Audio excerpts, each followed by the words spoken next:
Good evening and welcome to the John and Pat Hume Foundation annual Seamus Mallon lecture. And we have a long history at Ulster in terms of academic excellence in teaching and research that aligns to the mission and vision of the Hume Foundation to support and inspire leadership for peaceful change. And much of that work through INCORE, led by our Human Chair in Peace, Professor Brandon Hamber, and colleagues in our world-leading Transitional Justice Research Institute. 50 years ago next year, we introduced our first academic qualification for serving officers in the Royal Ulster Constabulary, and over 500 officers completed that course. Some of those going on to be Assistant Chief Constable and even Chief Constable. The subsequent university diploma in police studies that happened at the time of the inception of the PSNI has had over 2,500 graduates to date. And the new degree award launched in 2015 instills the kind of rigour you'd expect in a modern policing context and probationary officer development programme to allow officers to benefit from the academic input into their studies, and we're very proud of that programme and excited about it. The policing team at Ulster has developed in partnership a whole range of courses, policing criminology, advanced diploma in intelligence practice, and it's delivered by a team who are at the forefront of their team in international research in policing, not just here in this place, but in South America and North America. In fact, we have a Colombian delegation coming tomorrow, and annually we have a cohort of police officers who come to us for a year from the police force in China. In 2010, we were delighted to award Sir Hugh Orde an honorary doctorate for his contribution to policing in Northern Ireland, and it really is indeed an honour to have you here, Sir Hugh, back on the campus this evening. I'd like to thank Tim, Sean and the Hume Foundation for letting us host this wonderful event tonight, and I know we're going to have a stimulating and thought-provoking evening, so welcome. Thank you. I can invite our wonderful Vice Chair, Dawn Purvis, a former member of the Northern Ireland Policing Board, to carry on proceedings. Thanks, Tim. Well, welcome everybody, and welcome to those who are watching online. This feels like a bit of a homecoming for some of us here this evening. Certainly a lot of us from the first policing board and the second policing board. It's like meeting an old group of friends who we haven't seen in a long time. And it's great to catch up, chew the cud and mull over the successes of that period, and I'm sure Hugh will touch upon those. But it's really good to see you all here, and I know you're in for a very good and informative evening. I'd like to invite Seamus Mallon's daughter, Orla, up to just to introduce Hugh and give a welcome to all of you and Hugh. Thanks, Orla.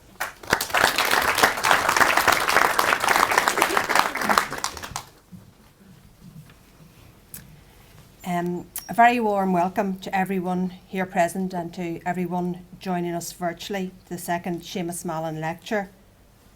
I'd like to begin by expressing my own and my family's gratitude to the John and Pat Hume Foundation for facilitating this event tonight. I'd also like to most sincerely thank Sir Hugh Orde for agreeing to be our guest speaker this evening. For many, in fact for most of my father's political life, his focus was on policing and security, so it's very apt and fitting that this is the topic of the discussion tonight. Policing and the resolution of the policing issue was, as my father believed, fundamental to achieving a just, lasting solution to Northern Ireland's problems.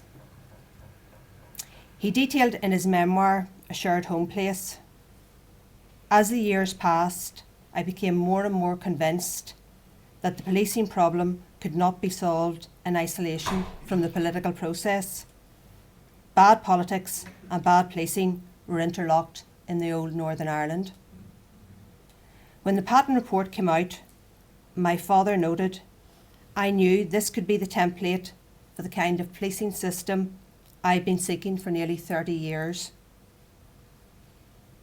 Lord Patton created the blueprint for policing. My father's contribution was to ensure that this blueprint was enshrined in its totality in legislation. and Sir Hugh's role was to ensure the implementation on the ground.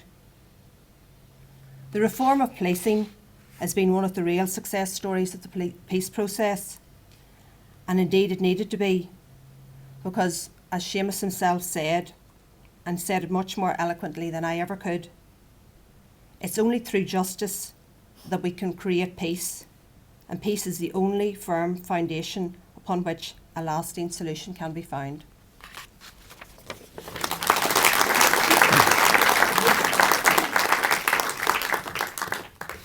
Ladies and gentlemen, thank you very much. Thank you for that kind introduction. I'm sorry we're starting a little late. It's Desmond and Denis were doing their usual thing, which is completely out of control. They were out of control when they were in my police board, and they're out of control now. So I apologise for the delay, or those of you who have trains to catch. But look, thank you very much for the invitation to deliver the second Seamus Mallon Memorial Lecture. It is honestly a great honour, and it's great to be at Ulster University, where I knew there'd be a cost to being made an honorary doctor at some point in time, but I remember this place as a co-op, so quite extraordinary developments and no tills in sight.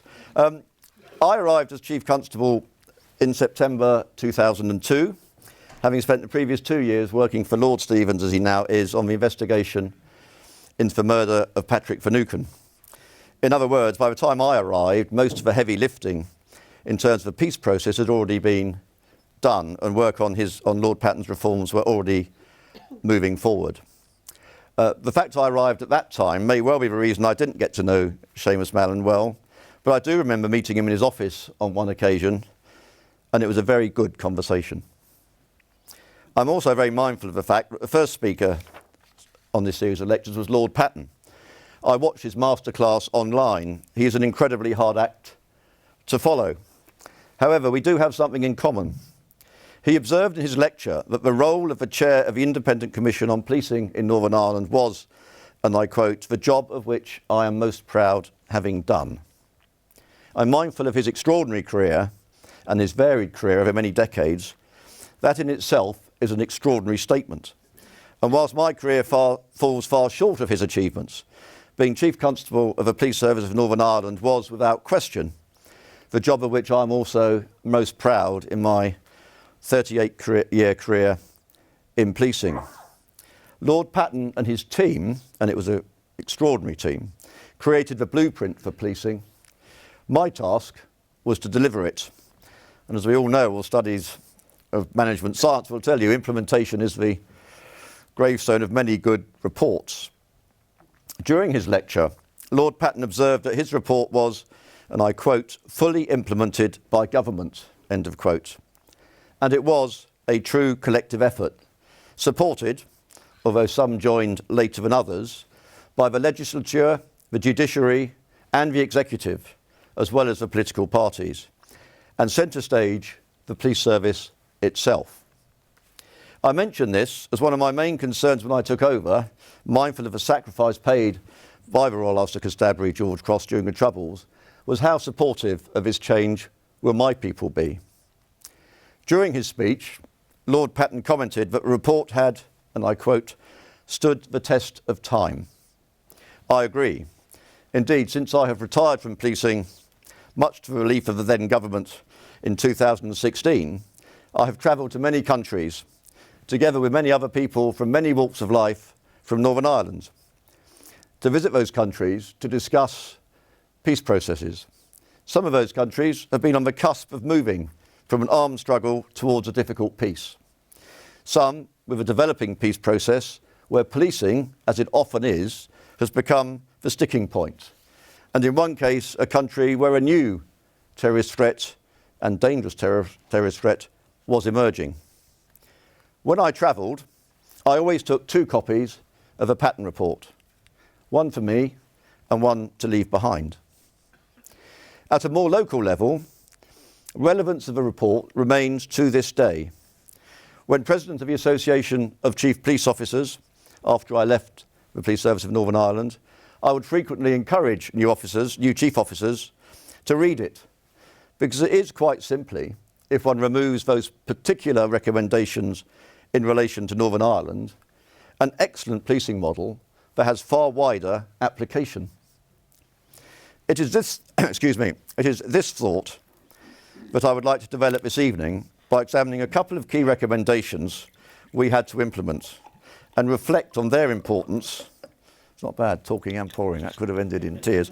A couple of key recommendations we had to implement and reflect on their importance in the context of delivering the new police service in Northern Ireland, but also by reference to the broader United Kingdom policing model. Mindful of the challenges facing policing in the United Kingdom currently, and specifically in the areas now under special measures, it is legitimate to ask whether the time has come for a proper inquiry into policing in the national sense along the lines of a Royal Commission in 1960. It is quite extraordinary to think that was the last fundamental review of policing in this country outside Northern Ireland. Its role was to review the constitutional position of the police throughout Great Britain. If this was to take place now, I think it would draw a lot from the Patten report. When I took over, it seemed to me that policing was in the eye of a political storm. The Royal Ulster Constabulary George Cross had transitioned into the police service of Northern Ireland. New uniforms and new logos were in place, but the recent burglary of Special Branch was still high on the agenda. The challenges of the past were yet to be resolved in any organised way, and the world was watching how the impasse on policing that had led to the creation of the Independent Commission would move forward now the 175 recommendations were in the public domain. So unless you all want to stay for the next week or so listening to me ramble on about that lot, I will stick to my plan and keep to just 2. But before I start, by way of reassurance, I am very mindful of the fact that when I took over, the retiring Chief Constable, Sir Ronnie Flanagan, who was always available to speak to me should I need to, never offered advice to me in the public domain. I intend to do likewise. The last thing a Chief Constable currently needs, a current Chief Constable needs, is an ex-Chief Constable saying it was all right when I left. I note Simon is in the audience. The obvious starting point for this discussion, I think, is supervision of the police, a matter far too important to be left to the police alone. Accountability and transparency. This was, in my view, one of the critical success factors that was going to define how the new policing arrangements in Northern Ireland would be judged. In his report, Patten observed that he favoured Lord Scarman's observations on accountability from 1981, which is a time many looking around will well remember those times. He preferred Scarman's observations on accountability to the strictly legal interpretation of Lord Denning, Master of the Rolls, in R.V. the Commissioner of a Metropolis, ex-party Blackburn, from 1968. Personally, I'm not persuaded the two are mutually exclusive. Scarman observed simply that, and I quote, "The police should exercise independent judgment, but they were also servants of the community and could not effectively enforce their judgment without the support of that community." At one level, this is a statement of the blindingly obvious. Without the broad consent of policing, of the public, which is the British policing model, a police service of some 140,000 people cannot possibly control a population of 68 million people and rising. In contrast, Lord Denning pointed out in his famous judgment, upon which the service continues to rely, me included, that a police officer is not the servant of anyone save of the law itself. Looking back over my time as president of the Association of Chief Police Officers, which was a challenging time for policing, 2009 to 2015, I referenced the latter statement on many occasions when arguing with the then Home Secretary or resisting political interference or gaming by the then government. It was clear in my judgment that the service at that time was seen as rather above its station, a rather naughty child. Indeed, the then Prime Minister Cameron referred to the service as the last great unreformed public service. Theresa May, as Home Secretary, was of a similar view. Her determination to bring the service to heel, leading to the imposition of a single police and crime commissioner to oversee policing in the rest of the UK, or England and Wales. That person having the power to hire and fire chief constables, as we were frequently reminded, and as that was the sole accountability structure across the country, although mercifully not in Northern Ireland. The Home Secretary's advice to the Police Federation at a conference in 2014 was that she had cut numbers and cut crime, and the word scaremongering by the police was introduced into the political vocabulary. In my view, Denis saw his judgment more as protecting the police from political interference and subordination against a specific set of operational circumstances than an observation more generally on accountability at a local and national level. Scarman, of course, was reporting on the 1981 riots when I was a young police constable based just up the road at Rochester Road Police Station in Westminster. Understandably, the report saw accountability in that context as building, and I quote, a real partnership between the police and the community. And it headed down the direction of a series of recommendations that underpin that principle that policing was, as I've already said, too important to leave to the police alone. Without going into the granular detail you'll be relieved to hear, I was fortunate enough to inherit the new model of accountability as defined in the Patent Report. Although relatively new, it was in place. Its composition, with a political majority of one in terms of elected parties, supported by an independent group of players with a broad skill set, gave it relevance across the diverse communities of Northern Ireland. The critical point for me when comparing it to elsewhere was it was a policing board, not a police and crime commissioner as an individual. That board itself was underpinned by a series of district policing partnerships. Those boards grounded police accountability and the board to a degree at the local level. The board had teeth without compromising operational independence. I may just slightly go off script. I remember very well the debate around Taser, as will board members here tonight. The deployment of Taser was one of the biggest challenges I faced as a chief constable because I knew all my officers carried a lethal weapon, a firearm, and yet did not have a less lethal weapon which could, in certain circumstances, save lives. I was so determined, however, to make sure the board was fully informed and engaged in that debate so they fully understood what we were doing. I was probably the last chief to deploy it in probably one of the most challenging circumstances. It was very difficult politically, but at the end of the day, with some very careful and clever management of the board, I was allowed to make an operational decision, the board was allowed to express its view, and we all kept to our particular responsibilities. The key thing was, for me, it allowed that debate to take place in a transparent and open way. And that's why I think the board was such an important part of policing in Northern Ireland.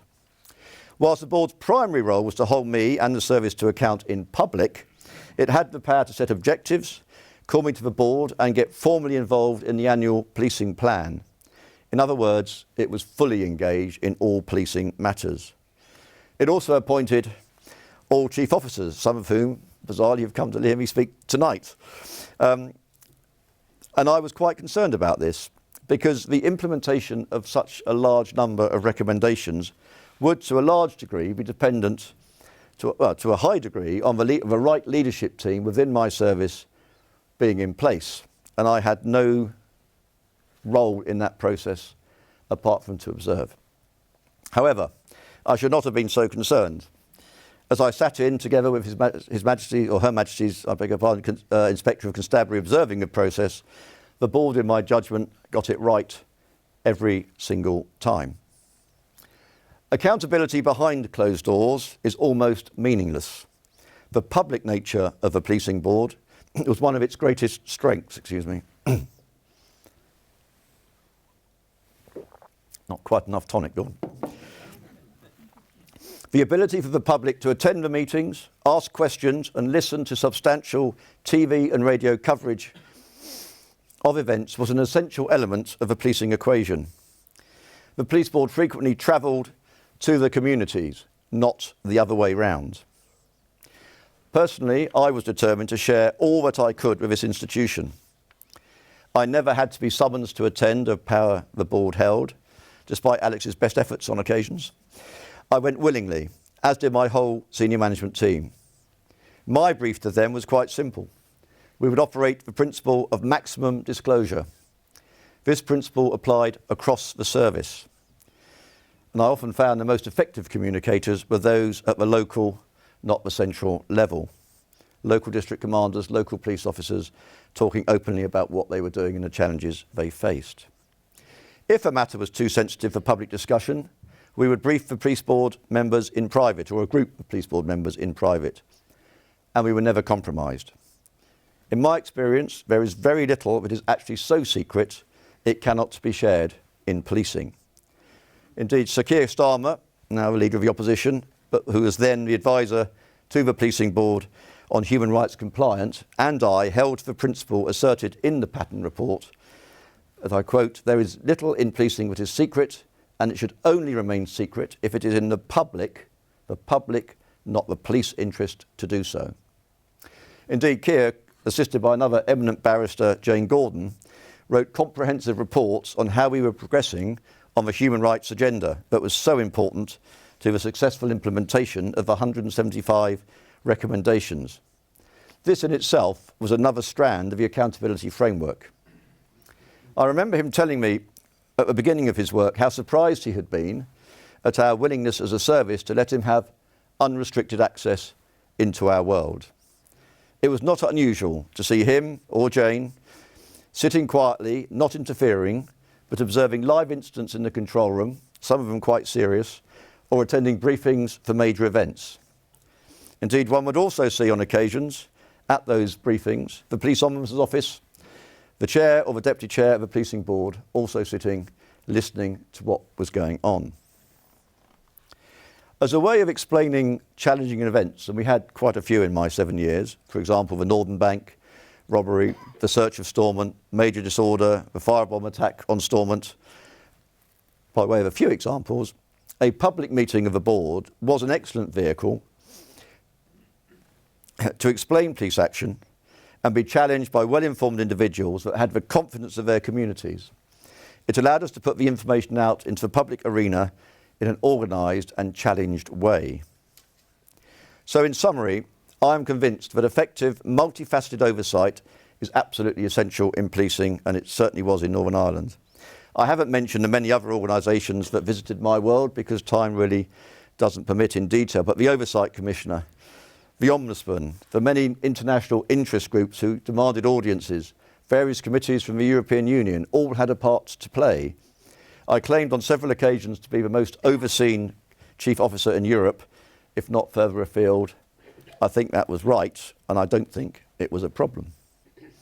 If one looks at policing more generally across the UK, it should be a matter of great concern that we hear less and less from police leadership. I remember being asked very early in my office, it may even have been the first press conference, whether, and I quote, or my memory is slightly hazy, would I speak to terrorists? Or a question very similar to that. A clever question, somewhat mischievous. My response was that I would talk to anyone interested in policing, and I kept to that promise. As a result, I learned an awful lot about communities that I was responsible for protecting. Whilst transparency is important, there is a place for quiet or private conversations, but in general, being held to account publicly and through the media in its broadest sense, as well as others, is a crucial element of any police accountability structure. Personally, I think the reluctance to engage nationally is partly due to the accountability arrangements in England and Wales. It is an overtly political accountability mechanism that, as I've said, rests the power to hire and fire with one single boss. There have been a number of cases, fortunately small, where chief officers have lost their jobs unjustly as a consequence and proved to be unjust post-event. This unhealthy situation appears to have reduced the willingness of senior officers to speak up, not even necessarily out, and when they do, only to a tightly drawn script, often held aloft on a clipboard at an organised media briefing. Such appearances, in my judgment, do little to reassure the public, appear over-defensive and mechanical. In my view, the Northern Ireland model is superior in every way if the purpose of accountability is to build trust and confidence within communities the police serve, rather than secure compliance through a system that relies on one individual directly linked to one political party or another. If I may move on. When I was rereading the report and thinking what areas were so important in terms of delivering wider change in Northern Ireland, yet were also the ones that had wider application, the challenges of recruiting and retaining a balanced workforce hit that particular mark. In the Northern Ireland scenario, the historic makeup of a service over time is well documented. But as a benchmark, in 1998, 8% were drawn from a Catholic community and 3.4% defined as other. Personally, I have always believed that the more representative the police service is in relation to the citizens they police, the better. This is not rocket science. The reason is simple and was clearly stated in the report. And I quote, "We take the view that real community policing is impossible if the composition of a police service bears little relationship to the composition of the community as a whole." That point is important. Policing across the United Kingdom has struggled and failed to achieve sufficient diversity within its ranks for decades. In their book, Policing in Northern Ireland, Delivering a New Beginning, the authors Desmond Ray and Robin Masefield observed that analysis, the analysis of pattern, was just as relevant in the composition, say, of the Metropolitan Police Service today and its relationship with the community it serves, and that is a fair assessment. It would be right, however, to say that the issue of 50-50 was one of the most challenging of all the recommendations, and I was very aware of being in the middle of a complex political storm, with unionists deeply concerned about the consequences within their communities, where some families had generations of police officers within them, yet saw their children being denied the opportunity to join on the basis of an arbitrary rule. The fact the United Kingdom government enshrined the rule in law, the Police Northern Ireland Act 2000, and secured exemption from the European Directive on Employment and Equality, further alienated the service from the communities that had lost so many during the Troubles and added to that sense of unfairness. However, it was the fact that the law had been applied, and that, in my judgment, was the critical success factor. Section 45.5, for those who are interested in such things, of the 2000 Act, formed a pool of qualified people at the right standard and with the right abilities. Section 46.1 in stern legal prose stated, "In making appointments, the Chief Constable shall appoint an even number of persons of whom, A, one half shall be persons who are treated as Roman Catholic, B, one half shall be persons who are not so treated." The language failed to capture the incredible emotion and challenge we would face in driving this forward. The process had already started before I arrived, and it was a frequent topic within the police board and our meetings throughout my tenure. But we stuck to the rules, we rode the legal challenges, we faced up to the understandable anger from the disenfranchised, and I was clear from the outset that we needed to get to the critical mass as defined by pattern. To deal with that, we had to seek extensions from a 3-year time limit, which we did with the support of government. The ambition was to hit 30%, and we hit the mathematical maximum during my tenure. Looking back over this difficult time, and it was difficult, I remain convinced the increasing confidence in policing, measured independently by researchers commissioned by the Policing Board, the reducing crime figures, also measured independently, and the increasing demand on policing from communities that historically would not have called us, are directly related to this one recommendation. I'm equally convinced that the quality of our recruits was of the highest order. Unlike the current pressure being placed on chief constables to recruit an additional 20,000 officers promised by the same government that had decimated those numbers a few years earlier, we were given the time by the board to get it right.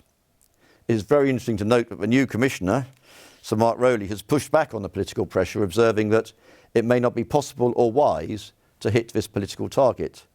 The reasons he cited being volume and quality.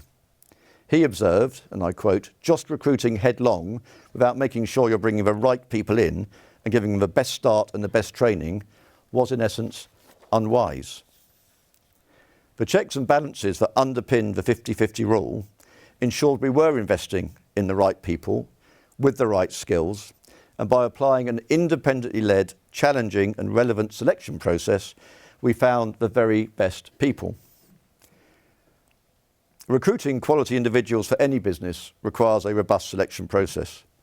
I was very happy, as were my colleagues, to invest in what proved to be a reassuringly expensive recruitment process if it was to secure the right people who would remain within policing. It was in effect a 35-year investment. I was determined to ensure we minimise the attrition rate by getting it the right people in the first place, by including non-police in the selection and training of recruits, delivering a neutral working environment and investing in our tutor constables. We lost very few of our people. It is also worth noting that 20 years on, some of those new recruits when I was here are now holding some of the most senior jobs in policing in the United Kingdom, right across the country. Indeed, one of the complicating factors currently with the rest of the United Kingdom is wastage, with many officers leaving early, putting more pressure on the number to be recruited. But looking at United Kingdom policing, it is fair to say huge effort has been made over the years to broaden the diversity of the service. But quite simply, they have not been successful. The fundamental difference in the context of Northern Ireland was the legal underpinning of the process over a maximum of a 10-year period.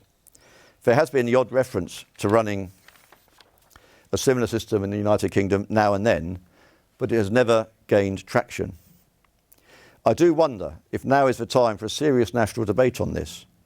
Albeit a blunt instrument, it does provide legitimacy in the most challenging of territories.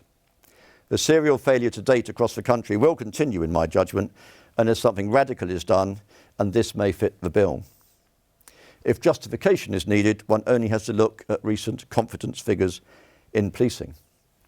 In the most recent survey I could find, the Northern Ireland Police and Community Safety Survey published in June 2021, 80% had confidence in the accountability arrangements, and overall confidence in the local police stood at over 62%, which did reflect a 3 percentage drop from 2018-2019. In a recent survey in London, only 49% had confidence in their local police. Interestingly, I couldn't find a confidence figure for the Met's accountability structure, which is a toxic mix of the Home Secretary and elected mayor. One wonders how the recent arbitrary dismissal of a Metropolitan Police Commissioner by the mayor plays into the confidence in policing agenda. Tom Windsor, the recently departed Chief Inspector of Constabulary, found the mayor's actions were not in accordance with the relevant legislation. He stated she had in effect been, and I quote, constructively dismissed by him. He further observed, and I quote, the mayor's actions on the 10th of February 2022 failed to respect the dignity of the Commissioner as an individual and the holder of high office. He did not act on the 10th of February itself in accordance with the legislative scheme, still less in its spirit. And I think that's what happens when politics and policing collides. I referred to my observations earlier this evening in relation to one person overseeing policing, but this stark example can show how abuse of power can impact on policing, and it further supports my argument that a broad church of accountability will contribute directly to confidence in policing. Is such a radical departure from the current recruitment system likely? I fear not. The current solution appears to be a national advertising campaign, which is no doubt expensive and well-intentioned, but it simply seems to say, as I read it, come and make a difference and help us make a diverse workforce a reality. I'm not persuaded slick advertising will persuade those who we need to join to join. There is nothing necessarily wrong with that, but without the following: 1, a challenging and fair selection based on criteria and standards, and consider quotas, that reassures applicants with no historical knowledge of the service or with negative views they have an equal chance of success. 2, a clear and visible leadership that describes the direction of travel of the service and reassures those applicants they will be welcome and treated fairly.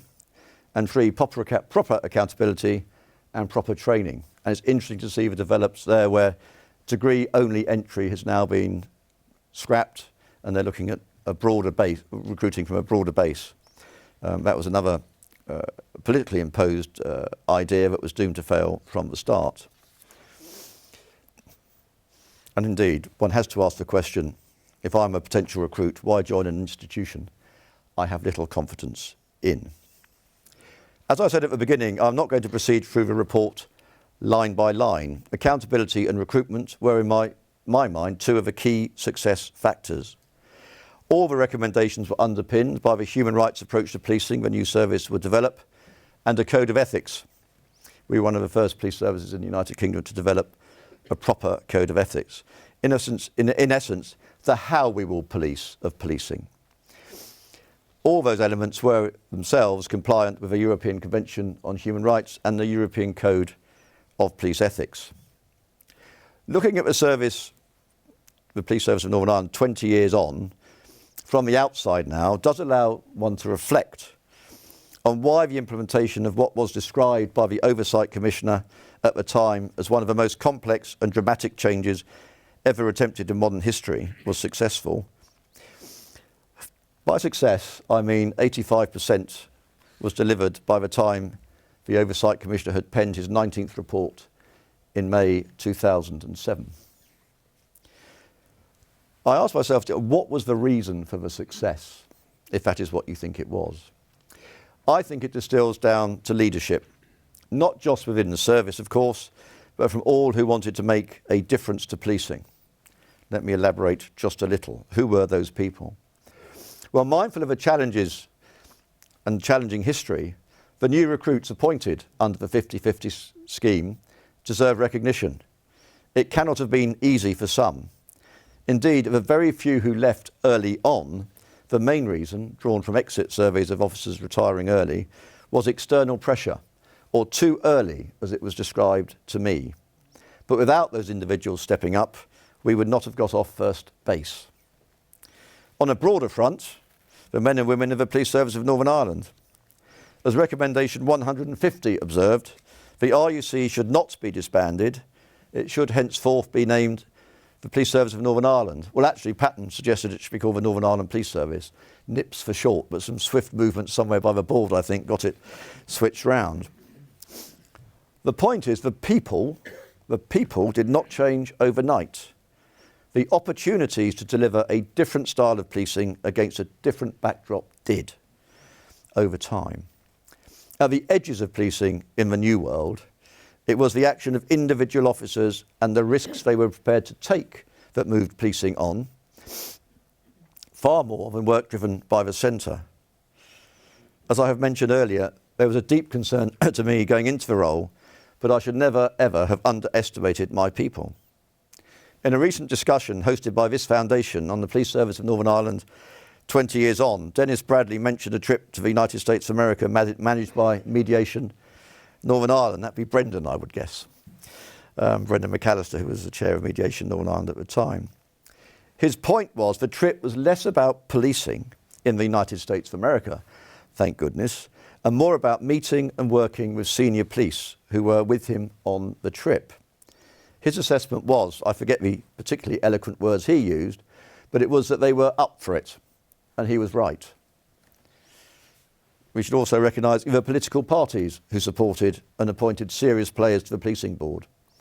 Whilst at the beginning Sinn Féin refused to engage, and as a friend observed to me only recently, kept the police on probation far too long, a point of which I fully agree, the SDLP did. Notwithstanding the hostility from many in the unionist community, the DUP and the UUP members sat tight and dealt with their concerns through the board and respected due process. And some very tough questions to me. I'm already on record as saying that without the commitment from all parties, the board would have struggled with legitimacy and it would have failed. Of course, the other political parties that weren't members of the policing board also had a crucial role to play. And I remember sitting down with Dawn's predecessor, David, over fish and chips, talking about the people he represented, the Alliance. The Alliance was great because you get the whole Alliance into my office. You can't now. But they were equally supportive and dedicated and thoughtful. And all those people fed the advice in and were all behind the pattern reform process in their various ways. The independent members of the policing board who brought their experience and wisdom also had a key role to play. They shared their knowledge willingly with us and they led some of the key pieces of the reform programme. The fact the board itself appointed an independent chair and vice chair showed how policing, in their view, was too important to be politicised in any way. Without compromising the principle of maximum transparency and sharing of information that I've touched on, I have very fond memories of discussions, they could have been seen as interrogations by Denis and Desmond, the double act of the chair and deputy chairs, we discussed board business. The government and administration, both locally and nationally, played a key role. At a pragmatic level, and I think this is really important, I had the money to deliver the changes. That is not the situation, certainly after today, for chief officers now. This was not a cheap exercise, and frankly, we would have failed without the realisation that securing that last link in the Good Friday Agreement was going to be expensive, very expensive. That having been said, we applied sound financial management, overseen by the board who set the budget, to ensure public money was not wasted.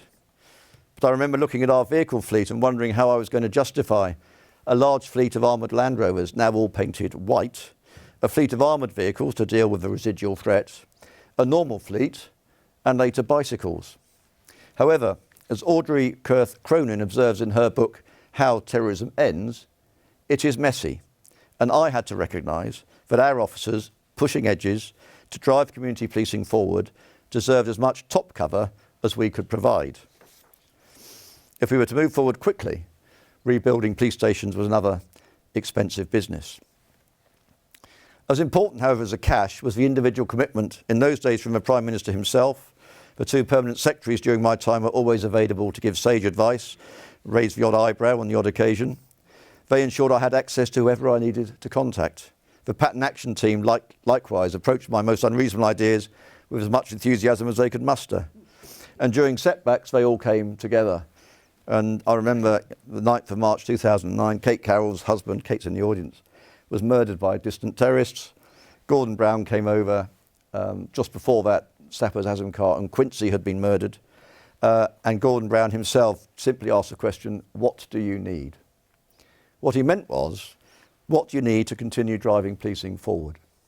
Because the whole idea, the whole plan of these people who wanted to disrupt the process was to put the army back on the streets so they could spend 30 years getting the army back off the street and challenging my officers.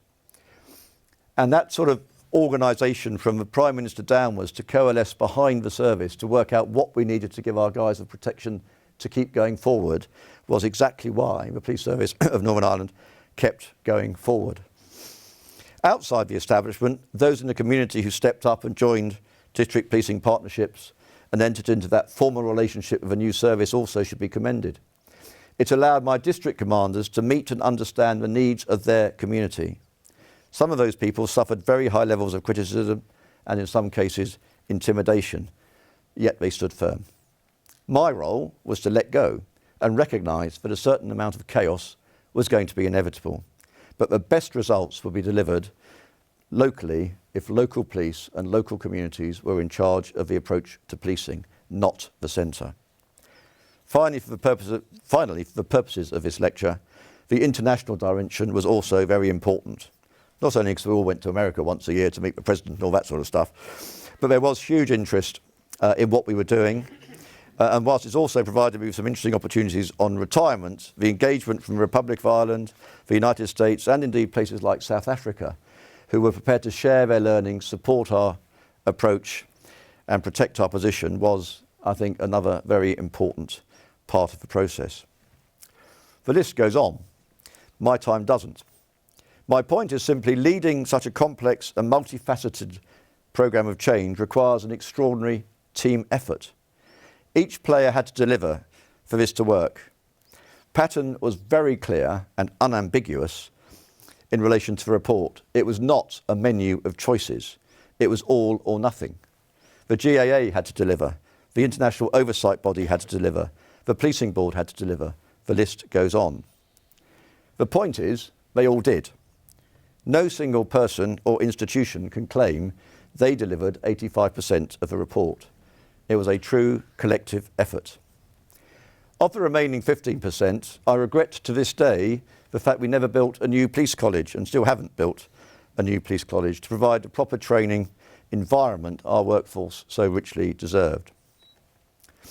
Looking forward to the future, the Pattern Report was a moment in time, and its implementation likewise. But policing doesn't stand still. Indeed, if one looks at the current issues in policing, it is deeply concerning. Several individual cases collectively have knocked confidence in the service across the country. In the context of Northern Ireland, a number of issues could still rock the boat and put additional pressure on a service that currently does not have the same financial resources and political top cover that I had. Before I end, I'd just like to touch very briefly on two. The past. You'll be surprised if I fail to mention the past. I realised very early on in my tenure that to move forwards, we had to look backwards. To cut a very long story short, dealing with the past seemed to me to be firmly in the too difficult tray. I inherited many cases that were to some extent being investigated in an ad hoc way, but I was struck by the number of people I met who still had no information about what had happened to their loved ones murdered during the Troubles. Whilst a lot of talking was going on and some outstanding work by some charitable organisations, it seemed to me that we, as a police service, should do something. And the Historic Inquiry Team was born as our commitment to action. It was the only original idea I've ever had in policing, and is one of which I'm personally very proud. I remain convinced, absolutely convinced, that if it had been allowed to run its course, many more families would have had more information about their case. It absolutely was not perfect, and from the beginning I knew it was vulnerable. I remember being told very early on by a senior politician that at some point people would turn against it, and of course they did. I am on record as saying that if I'd still been the Chief Constable when the Inspector of Constabulary's report that condemned the unit into history was published, I would have thrown it in the bin on live television. I hold to that statement. How a report, the author of which failed to cross the threshold of the unit he condemned, can have any credibility is beyond my comprehension. The Historic Inquiry Team existed. It was working through the cases. It answered directly to me and was held in high regard by those who engaged with it. Independent surveys supported this assertion. It is interesting to note that most reports on how to deal with this tricky issue remain gathering dust on shelves and achieving nothing. I rest my case. One thing I do know is that this issue will not go away, and time is not a healer to many. If one was to brush the dust off just one tone, the Eames-Bradley report published in 2009, so quite a lot of dust, and reread it, it would beg the question, why was this not taken forward? The answer is sadly lack of political will and lack of political leadership, and it was consigned to the shelf on the back of one controversial recommendation on compensation. That report on page 4 quotes the author, Margaret Fairless Barber, who lived from 1869 to 1901, and the quote goes thus: "To look backward for a while is to refresh the eye, to restore it and to render it more fit for its prime function of looking forward." When I was putting together my thoughts on how the HET would function, on page 3 of my report, one ahead of you, Denis, it referenced the poet Maya Angelou. History, despite its wrenching pain, cannot be unlived, but if faced with courage, need not be lived again. Had the Eames-Bradley report received the attention and implementation it deserved, those quotes would have become part of a single effort, as the Historic Inquiry Team would have moved across and contributed to the far more holistic and comprehensive solutions proposed in that piece of work. I continue to watch for progress on this most challenging of issues, but remain pessimistic that any organised way forward will happen any time soon. As for the politics, briefly, the border between the North and South that enjoyed that degree of constructive ambiguity facilitated by shared membership of the EU, that of course dealt with many of the freedom of movement matters, is a cause, I think, for deep concern. Since the vote to leave the EU, not of course supported in Northern Ireland, the utterly foreseeable complications based on a land border have come to the fore. It is not for me to comment on the tactics deployed by different political parties to deal with the current arrangements. That, of course, were agreed by government during the leave negotiations. But the fallout from this has, in my judgment, a real potential to destabilise communities, increase tension and inevitably put additional pressure on policing. The lack of local governance clearly doesn't help. Trying to fix a problem that was so blindingly obvious to anyone that had the most basic understanding of what leaving the EU would mean, post-event will be difficult, bordering, I think, on the impossible. But the fact remained that at the time, those legitimate concerns were dismissed simply as scaremongering, and that was contemptible. But that is what happened. I remember taking part in a very chaotic Channel 4 debate a day before the vote took place, chaired by Jeremy Paxman. And one of the other panellists dismissed this issue out of hand. Indeed, even letters to the Times didn't work. I hope the uncertainty created by these political failures are not seen as an opportunity by that tiny minority who want to drag us backwards. What I do know is the men and women of the new, well, relatively new Police Service of Northern Ireland will be there to protect all citizens of this wonderful place to the very best of their ability and continue to play their part in what is still, in my judgment, a fragile peace. Thank you very much.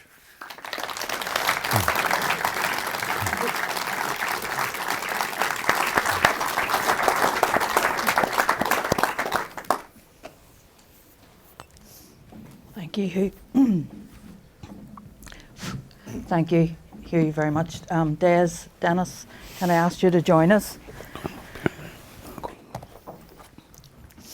Just as Des and Denis are joining us on the stage, I'd like to introduce you to Sir Desmond Ray. Des was the inaugural chair of the Northern Ireland Policing Board. Served 10 years, I think, on the Policing Board from 2001. Prior to that, many of you will know Des as the chair of the Labour Relations Agency, and he's served on many notable boards, I think, over many years. Denis Bradley. Hello, Denis. Denis was vice chair of the Policing Board from 2001 to 2006 until his appointment as co-chair with Robin Eames to the consultative group on the past, of course, whose report was published in 2009. And Hugh referred to that report, gathering dust, thick dust on a shelf somewhere. Just while Hugh's sort of getting his breath back, I thought I'd ask Des and Denis a sort of opening question to start the conversation flowing. Hugh referred to the first and second boards of the Policing Board and the success of those. And I think at one point he said, in terms of recruitment, they got it right every single time. And so really from your point of view, and I know from talking to other people on the board, I served in the second Policing Board for a very short period of time with sort of many distinguished colleagues. I can think of Pauline McCabe, Alex Atwood, and Alan McFarland, who I know is in the audience as well. But those early days of the Policing Board, when there was no politics and the Policing Board really was the only show in town, what was the dynamic? What was that special mix that made things work? Des?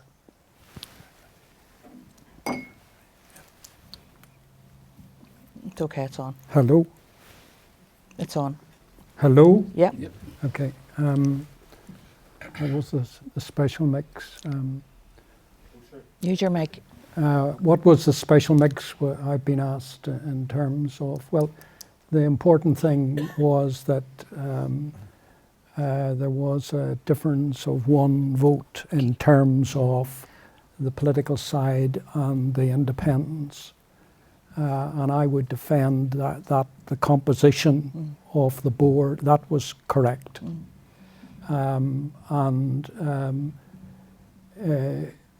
If the independents felt that the politicians weren't listening, they were quite prepared to get roughed up, as independents. But they did it, and they did that at times successfully.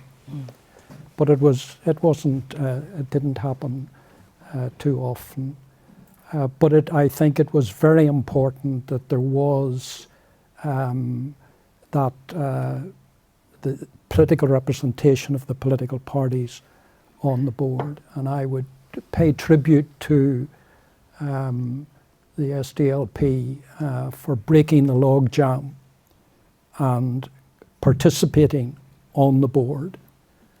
And it is a source of regret I know it was a source of regret to the independents that Sinn Féin left it for a period and weren't there from the beginning.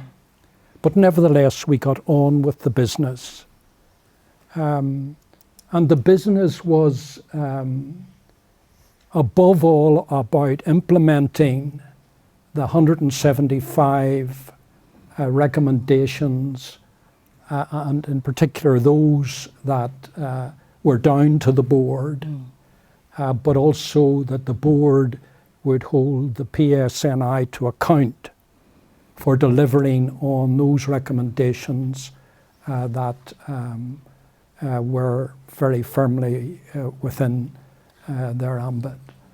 I think what is important to remember, Patton is above all about one thing. It is that consent is the really important thing. It is important that a community supports its police and that there is that representation across the board. And I think that the board, in the way in which it approached matters, it demonstrated that it meant business. I also would want to pay tribute to Denis. Denis played an important role. Closer, Des.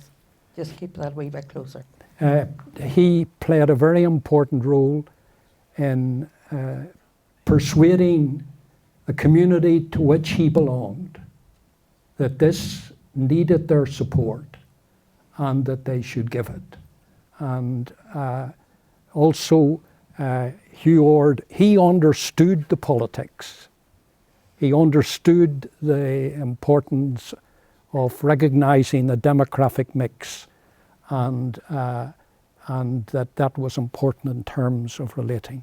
Okay, thanks. Denis, would you like to Yeah, add to that? it's a very important question, but it's very difficult to answer because it's multi-layered, but I'll do my best to answer it. Just a few layers. Just a few layers, not too many. One, Denis. I put it down to a number of things, but the first one I put it down to is Desmond's decision to clear out the bar. When we went into the actual, into the building where the board was to meet and have its being, was the best, in Desmond's office was the best appointed bar I have ever seen in my life, ever before that or since that. Every drink and every particular whiskey was available within that. And Desmond came to me one of the early days and says, I'm going to put this away. And we closed this bar, right? Now, I had working with alcoholics and drug addicts for years, but I was prepared to keep a few bottles at least around the place. But Desmond wasn't, and you know, that may have been one of the finest, that was always a method, but that was one of the finest decisions was actually made because the board became a workplace. And it worked very hard, and there was very little socialising. Desmond was already affair to the independence. I mean, a lot of the stuff you put down to luck, looking back, we were gifted with a very good group of independents. And by the way, the politicians weren't bad. They may have been annoying at times, but they were there, and as Hugh has already said, they were on board, and they might have, you know, kicked up a bit of dust every so often, but they at least were on board. And they knew very quickly early on that the independents were in control if it came to a vote. And that was incredibly important. The second board, let me just say this because I think it's important going forward at the moment, suffered a little bit, I think. I wasn't on the second board, so I can only observe this. But I did have a fight with the Northern Ireland office before I left that they were about to dump a number of independents from the first board. Mainly down to some of the politicians telling them that they wanted this as part of the deal that was going on at the time. And I think a third board has been appointed at the moment around this period of time. The Department of Justice will be involved in that, I think, rather than the Northern Ireland office. And I think that they need to be important. They need to be careful around the appointment of independents onto that board if it is to keep its strength, if it is to keep its integrity. Because it must not be allowed, and it's in danger of being allowed, that it's the type of people who are on too many boards, if I may put it that way. And that's maybe not fair to some people, but I think you know what I mean. That there are board people, and then there are people of independent mind and independent authority, and I think it needs to have some of that. So I also, can I say, pay a lot of tribute to Desmond Ray. I mean, Desmond had this great thing about getting on with the business. And I mean, I would be kind of a bit of a dreamer at times, and other times a bit of a fighter. No. But Desmond got on with the business. And that's incredibly important on any institution, that you have somebody there who gets on with the business, right? And therefore, I think we were lucky that at least us two could live with each other in that sense and work with each other. So sometimes it's luck, sometimes it's good judgment, sometimes it's good management. But I do think Hugh's point about the determination of most of those different individuals and organisations and politicians came together knowing that this was an important creative thing to do, and it needed to be done for the sake of peace. Thanks. I'll give Hugh a mic. There's another one here. That one doesn't work. Oh, that one. Oh, Either. There you go. this one doesn't work. That's- You have your It's all right. shoot. Yeah. So many mics and nothing's working. Hugh, you talked about 50-50 recruitment and the importance of the legislative underpinning of 50-50 recruitment. But you attribute it to increasing confidence in policing, reducing crime figures, and increasing demands on policing from communities that historically wouldn't have engaged. Do you really believe that the 50-50 rules delivered that and that it should be considered by the Met? I believe 50-50 was very important to the Patten report. Without that, I think we would have failed. And the clever bit was that it took like I couldn't recruit my own chief officers, it actually took recruitment into a third party. So if I'm someone looking to join that has no history in policing, my family have no history in policing, I would be more convinced, I think, that I have a fair chance. If I'm the right standard, I have a right to be there. And I think that was a really important bit. I think the problem I've been part of policing in the UK for many, many years, and we have not managed to get over this line. There's not much new in policing, but most things have been tried and most things have failed. So we have to look at something different. If you do the same thing time and time again, you get the same result, and that's where we are. We've advertised for the last 30, 40 years, to my knowledge. We haven't managed to get to the communities we need to get to. But you can't do it in isolation, and in a way, I think it forces the hand. What you've also got to do, of course, is build relationships between the police and the community from the bottom up. And the challenges chief officers are facing are simply following the sort of decimation of policing under Theresa May's time as Home Secretary. The numbers are not there. So it's a really hard equation to balance, which is why I think you need something pretty radical to start that ball rolling. Des, how difficult was this? The answer is that it was pretty difficult. The unionists, and I'm talking about the politicians now, because there were some people in the independents who came from that background. But basically, it really did stick in the craw as far as they were concerned. And that was, and the importance then was that to hold the independents together, and in addition to ensure that the remainder of the board, and particularly those that in terms of the breakdown, I'm referring to the nationalists, that they, went forward, and that there was a reasonable atmosphere in terms of moving forward. But that was difficult, and there are those to this day who would be very critical of that particular recommendation. But that's why I said earlier on, the most important thing about the Patten report relates to that, to consent, and that they had to be brought on board. That is, the nationalist people from the nationalist Catholic community, that they knew that they needed to be represented on the board, and in order that we should move forward. And it took time. but we kept steady eye in terms of the 50-50 recruitment. A mention has already been made, and the paragraphs in the Patten report about the selection are very important, the way in which that was done with professional advice, etc. But it was a price that had to be paid in order to gain consent from the Catholic/nationalist community. Denis, before you come in, just let me ask you this, because the 50-50 recruitment ended up really not as successful as what people had hoped, because the average age of recruits ended up at 33. So younger people who wanted to join the service weren't getting through. Of course, there was the consequences of, one of the good consequences of 50-50 is that the service ended up with 33% of women.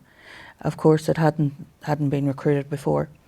But one of the things that I remember raising on the board at the time, and it's still an issue, is that young people from loyalist working class backgrounds were unable to come through the recruitment process. So have you any comments on that? Yeah, a number of comments. I think that the 50-50 is more layered and subtle than people are sometimes imagine it to be. Remember that sometimes people think it was about reaching a stage of 50-50 in the sense of that there would be 50% of the police service would be Catholic or nationalist, wherever they were, Republican, and 50% wouldn't be, there would be unionists or Protestants or whatever it might be. That's not what Patten said. People forget that. Patten said you keep 50-50 going until you reach 30%. And after the 30%, what you have to do, what you're hoping for or what you're moving towards is that community who is now 30% will have enough knowledge, insight, experience to actually increase the number of people from that community who want to join. Now, Hugh's point, I think, needs that subtlety of Patten in what I think is a very interesting comment around policing in GB. Because I do think that it's suffering from a lack of that type of layered and subtle and complex and diverse situation. I also think that it challenges the community that you're trying to attract to actually involve themselves in the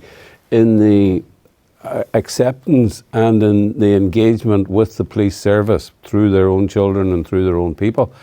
I mean, I've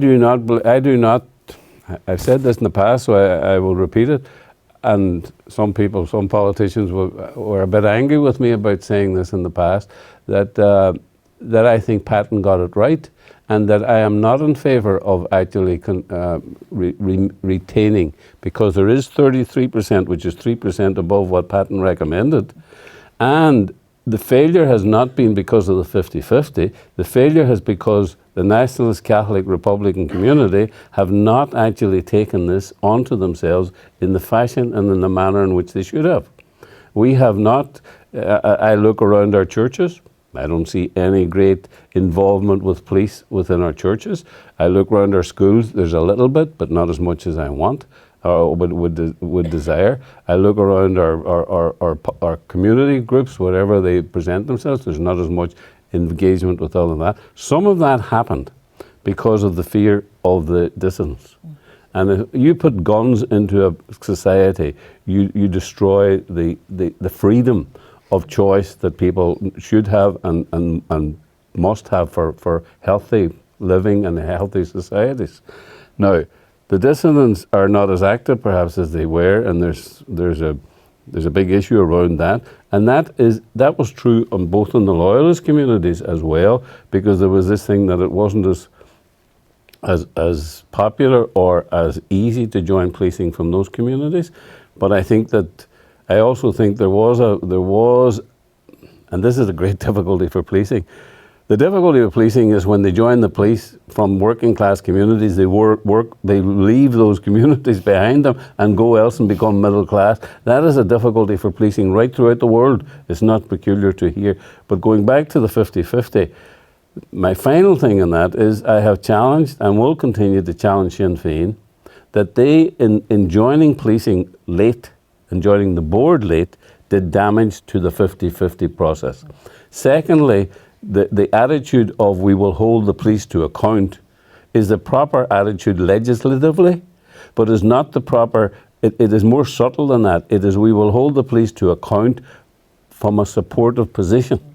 And I think Sinn Féin were holding back. And there is a culture within within the Nationalist Catholic community of not fully allowing themselves to fully engage with this issue. And that's the area that we didn't succeed in. And so I think Sinn Féin take responsibility for that. I think the broad Catholic community have to take responsibility for that. But 50-50 didn't fail. We failed. Dawn, could I make a comment there? I can recall, and this is a recommendation in the Patton report, but it evolved in terms of experience. In terms of experience, I met socially a senior Catholic civil servant, and he said, "Desmond, I want to have a word with you." And he said, I want to say that if you approach the GAA, and he named the then secretary of the GAA in the north of this country, you will get a positive response. And I did. I telephoned him and asked him to come and see me. And he assisted in persuading the GAA to come on board and to be supportive of policing.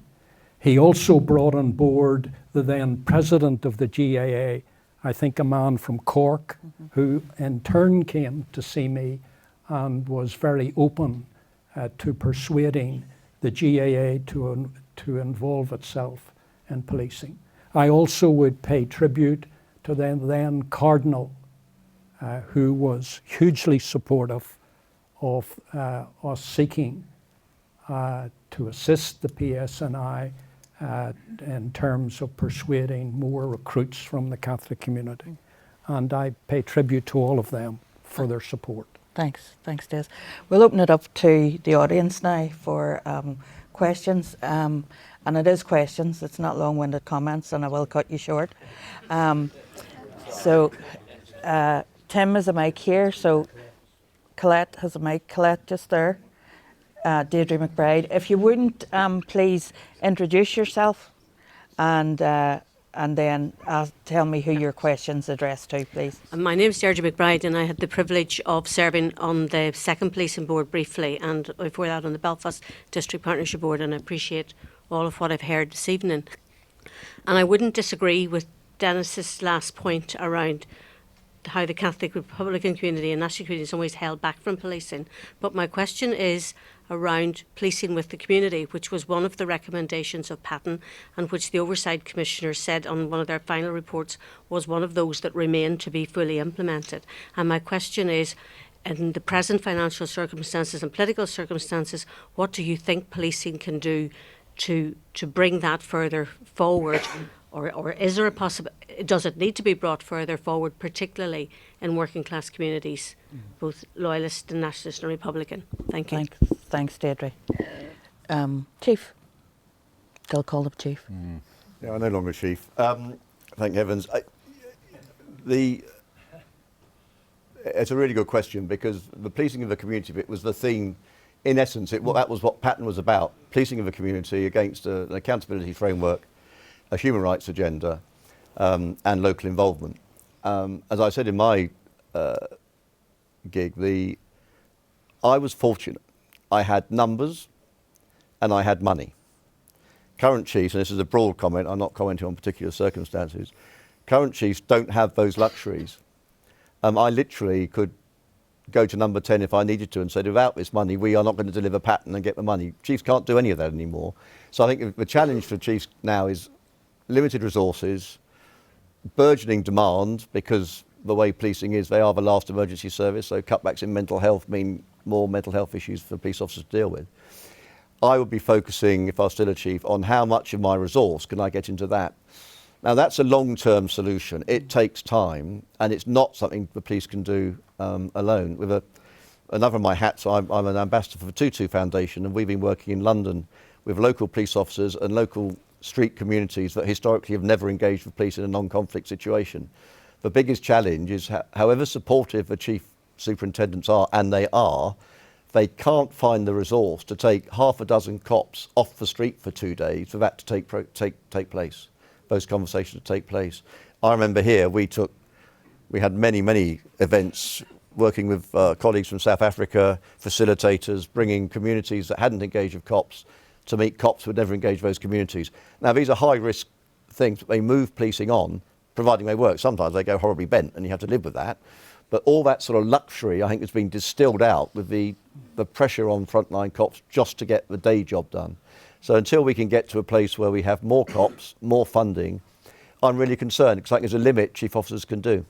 It doesn't mean they shouldn't try. Thank you. Any other questions? No? Time for a gin and tonic, Hugh.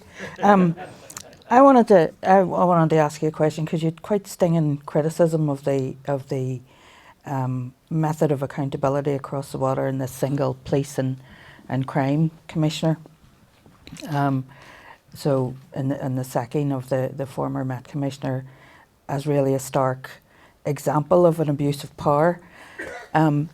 Would you be sort of making the argument, and are there others making the argument to the political parties across the water that really they should have an accountability mechanism along the lines of the Northern Ireland Policing Board?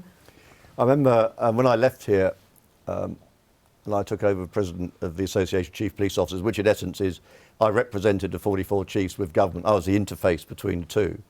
At the first conference, I said that every professional bone in my body said police and crime commissioners were a bad idea, which wasn't great for building a relationship with then Home Secretary. But it's true. And what we have seen is a bringing together of policing and politics in a way that is not, in my judgment, healthy. It is not a judgment about the individuals who take the post. It's about the system. Many of the individuals work extraordinarily hard. The system is flawed because you have someone now who is identified as currently a Labour Police and Crime Commissioner or a Conservative Police and Crime Commissioner. And that won't change. And they're elected on tiny percentages of the population because it's not something the public have had interested in. It just strikes me as impossible for example, the Police and Crime Commissioner of one of the large conurbations to represent the diversity of their community in any effective way. And that's a huge problem, notwithstanding the politics. Mm-hmm. And if you can just sack someone, or if someone feels they are vulnerable to being fired for stepping out of line, they are less enthusiastic, I think, to say the right thing unless they have a particular death wish or want to get fired. Mm. And I think that makes the opportunities for honest, frank, open and transparent conversations about policing a lot more difficult. And I don't think that's healthy. Sadly, I don't think the current government has no intention of changing it. It was their idea, one of their many bad ideas, but that was a particularly bad one. I don't think Labour have any particular position on this either, which is very disappointing. Mm. So we'll have to wait and see. But at the moment, I think that system is here to stay. I think, as I said, thank heavens it wasn't brought in over here. It would have destroyed all the work that has been done. And if one looks at this model, it has stood the test of time. And it stood the test of time because the diversity of the board represents the diversities of the communities that I was then charged. Simon now is charged with policing. Yeah. Thanks for that. Denis, dealing with the past. Hugh mentioned it in his speech. And he did say about looking at the past in order to move forward into the future. You were co-chair of the consultative group in the past that produced a report. We've had the Stormont House Agreement as well, and proposals gathering dust. We've had various proposals that are gathering dust, unfortunately. We have a piece of legislation that's travelling through Westminster at the minute that the majority of people in Northern Ireland who want to see the past being dealt with are actually opposed to that legislation going through Parliament. Hugh said that this was lack of political will to deal with this. Do you think it's something more? I mean, if you were the I don't want to put words in your mouth, the British state, would you rather not have this shut down?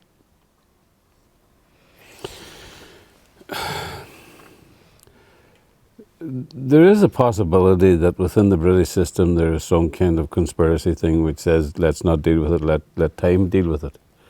Let them all die, before we did. There is that possibility because the state's a very, very big institution and you don't know where the real power is at times. But leaving that aside, that is a possibility, it wouldn't be my first judgment that that's what is actually happening.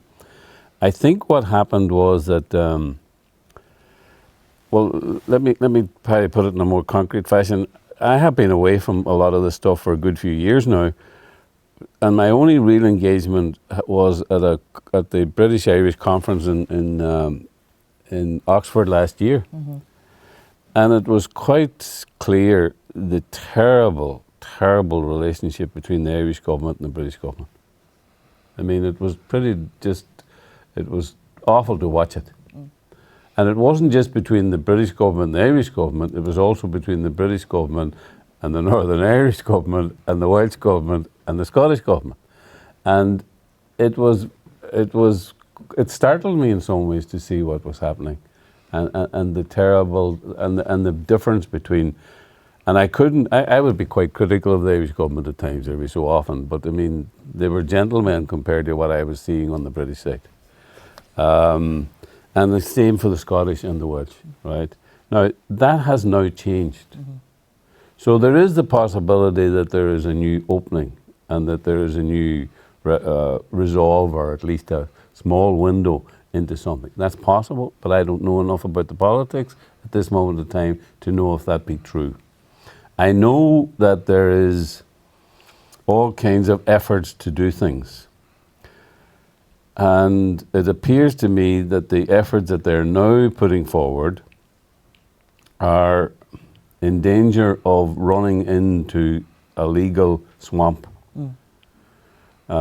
which is the danger of the past always, right? The second thing is I don't think that I am not yet convinced that the two governments are close enough to actually handle this situation.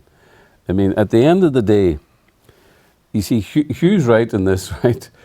I mean, Desmond was great and I was wonderful, right? And Hugh was the best thing since the sliced pan, right? But unless you had the money of the two governments on board, we weren't going to go very far, is the truth of the matter, right? Now, the two governments withdrew from the past. The Irish government were never committed to it. Right? I mean, despite my best efforts, they never really got involved. And the British government were involved for a period of time and then cooled off, right? So all this, there is this thing about, the consultative group didn't work because of this one effort. I mean, Patton would not have worked for about 20 recommendations if the two governments hadn't been involved and said, we will take the hassle, we'll take the kickback, but we'll get on with the job. And there may be one or two we'll leave behind and so forth for a period of time, then we'll introduce it. I mean, the night before the consultative group produced its report, there was the possibility of 6 of the recommendations could have blown up. And in fact, none of us within that group thought that was the one that would blow up, right? I thought the one about the sentences and so forth, about the derogation of sentences, that would be the one that would blow up. Somebody else thought about something else. But if the two governments, and in fact the day that Sean Woodward came out and said we will not be implementing that, I thought, oh, great. Because now what they've done is they've pulled that back and they're going to get on with the rest of it, right? How foolish I was, right? Naively thought that was actually a positive step forward. So I don't know where all of this is going. I would be a bit like you. I wouldn't be terribly optimistic at this moment in time, but maybe there is a learning going on in England at the moment, but the other side of that is it's quite clear that England is not in great financial condition at the moment, so you're going to have to deal with those two situations. So I wouldn't be terribly optimistic, which is a pity because a lot of people are going to remain very hurt and our politics is going to remain even more tension-filled than it could be. Yes, point made. Tim, Mike Nesbitt. Okay, thank you. Mike Nesbitt, Ulster Unionist, MLA and trustee of the Hume Foundation. Seamus Mallon, of course, was interested in more than just policing. He wanted to create the good governance that will create the shared home place. So on that basis, if we accept that the Patton model created an operationally independent chief constable who at the same time was the most accountable chief officer in Europe and beyond, Hugh, is that a model to rescue our failing health service? And that's one for all three of you. There you go. Hugh. I have absolutely no idea. And I was operationally responsible, which was quite a slightly novel in policing. But you're right. I was the operational individual. I was held to account for what I did by a comprehensive board. And whether that can be transferred, learning from Patton for me, and I've travelled to many interesting countries because peace processes tend to take place in interesting countries. I've never yet been invited to Hawaii to do a peace process. But when you go to these places, the first thing I say is you can't just take Patton and that'll solve your problems. We'll talk about our experiences, and I go with people who are from other sides of the issues in Northern Ireland at the time. And you can look at that and see if that has added some benefit to what you do. I don't think you can transport anything, simply take that and move it over there. So I think probably the challenges of the NHS are fundamentally different from the challenges that Patton faced. Des. Pass. Yeah. I was thinking about, since I've Put your mic up. Sorry, since I've got some medics in my family, I would, no, I think that what is important, it seems to me, the one common denominator is money. And in the health service as a whole, there's a shortage of money.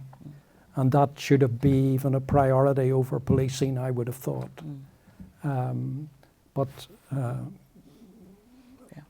And maybe that's what when I get home tonight and see what the Chancellor has decided, maybe we'll move forward on that side. An interesting observation by Mervyn King, the former Bank of England, a few weeks ago when he talked about the policies of our Chancellor and our government. They want to have low taxes but welfare state, when really you can't have one without the other. So if they want to have the NHS, then they need to raise taxes. So a bit of a quandary that's going on all over the place at the minute. Denis, do you want to comment on the getting a czar in to sort out the NHS? Nice in danger of bringing me into real political ground here, right? But I will go there just for a little bit. Health in this country cannot survive either in the south or in the north unless they are joined together, because both of them are in trouble to some degree. Probably the north worse than the south at the moment. Private medicine's moving in fast, very fast in both places, but they have more experience of it in the south than they have in the north because it's moved in faster down there. How that is handled brings me to the situation that it's time we talked about the future. Right, we need another night for that, Denis. so that's why I'm not going there. That's why I'm not going there. But he asked the question, so that's. We haven't got another night. Patrick, last question. Thanks. Patrick Corrigan from Amnesty International. First of all, thanks for all the contributions this evening. Been really, really interesting. Talking about at the core of Patton was about community confidence and policing with consent. Also at the core of it was about delivering policing here within a legislated human rights framework. And it felt to me that has been really key in building community confidence over the years. But it's not just the Troubles Bill that's been going through Parliament at the moment. We also see plans to replace the Human Rights Act with something rather less. And it's specifically the Human Rights Act has been the legislative framework for policing here. So I would just be interested in Sir Hugh and Des and Denis's comments on that. Good point. Thanks, Patrick. Hugh. And you're right. Everything in Patton was underpinned by the human rights side. And the board took it very seriously. As I said, they appointed two eminent lawyers to look at every facet and report. And those reports were substantial, and we took them very seriously. And they were based on, the strength for me was, this wasn't about saying you are failing, you're not delivering. It was around saying you need to do more, or you need to think about this. It was a very constructive interaction. It wasn't a sort of carrot and stick. It was simply trying to develop what we were already trying to do and committed to doing. I'm really worried about what's happening. I think it's part of a fallout from leaving the European Union. I was a member of a committee of experts, generous description, but that wrote the European Code of Police Ethics, which of course is we underpinned with our work. So I'm not sure it's achievable legally what is being tried at the minute, and it'd be really interesting to see what actually we end up with. But I would be concerned because it's absolutely fundamental, and it's never. There used to be a sort of reaction that, you know, oh, this human rights stuff is an impediment to policing. It has never been an impediment to policing. You know, properly delivered policing using the human rights framework does not stop you arresting bad people. It just means you arrest them lawfully, and then guess what? They get convicted. But that mindset is still there, and I think that's the mindset that some of this government seem to have, that, you know, we need to be more. You can always pull examples out and make the thing look stupid, and I think that's where the current level of debate is. Des? Can I just say that in terms of human rights, we did spend a lot of time on the issues emerging. We appointed as a board Keir Stammer. We were very fortunate to get him. And he really dedicated a lot of time and energy to Northern Ireland. I think he would testify that he found it a very useful experience, and he would have corroborated what Hugh has said earlier about the fact that the police here, the PSNI, under Hugh's leadership, were very, very open and involved him in things that he was surprised that it was open, and he was fully brought on board, and he gave a huge stimulus to the adoption of human rights across the board in the context of Europe. Thanks, Des.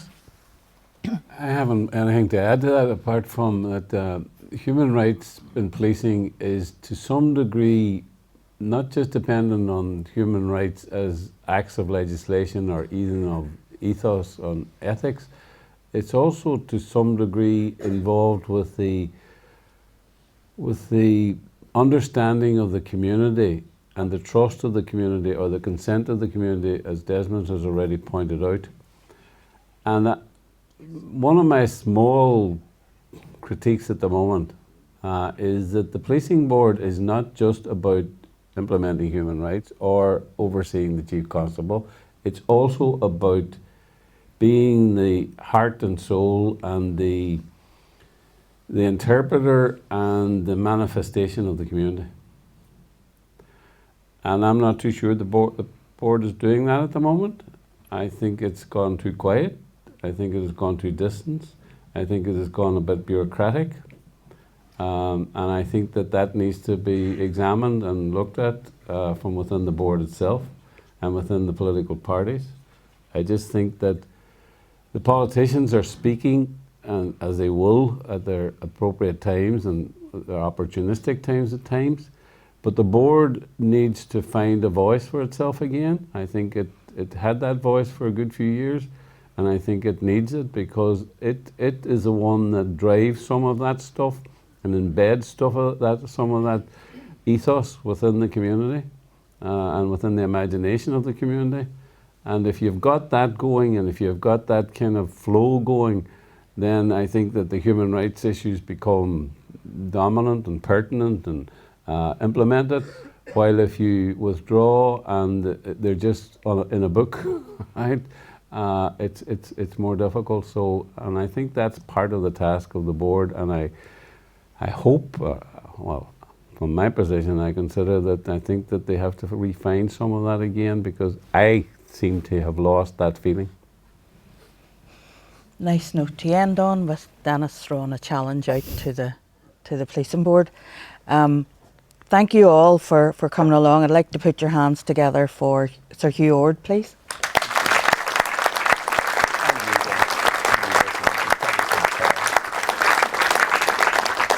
And for Sir Desmond Ray and Denis Bradley as well, please.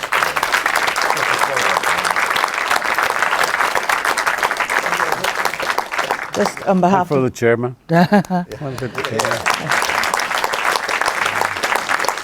And I'm going to get rid of this mic now because it's crap. On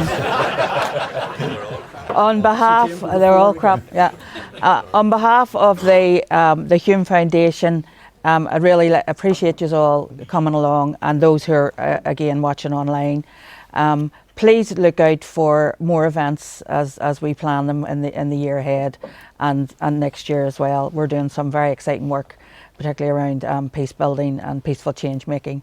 So on behalf of the Hume Foundation and the Ulster University, thanks again for coming along, and I hope we've left you with some things to think about for the rest of the evening. Thanks. There may not be a Desiree full bar, but there is a glass of wine in the room behind us. You're very welcome to join us.